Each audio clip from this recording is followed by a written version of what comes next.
l'écriture, c'est une réalité, c'est vraiment un sentiment très fort en moi. C'est quelque chose qui m'habite tout le temps, qui fait partie de moi. Et quand les personnages s'imposent, parce que c'est souvent le cas comme ça, je ne prémédite pas les histoires que j'écris.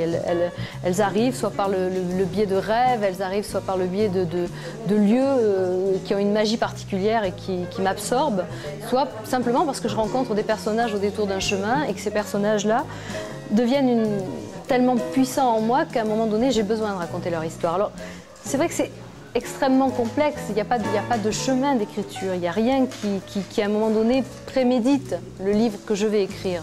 Mais la réalité des choses, c'est que à partir du moment où je suis hantée par ces personnages, à partir du moment où ils font partie de moi, ils sont présents tout le temps. Je ne peux pas passer une nuit sans vivre avec eux, sans les sentir, sans avoir presque l'impression de les toucher, et tout à la fois sans avoir besoin de me raconter leur histoire sur le papier. Vous savez, la première lectrice, c'est moi. Celle qui a besoin de connaître la suite de l'histoire, c'est moi. Et j'ai aucune prise sur ces choses-là. Ça fait partie de ce que je suis complètement. Ça fait partie de ma raison d'être, de ma raison de vivre.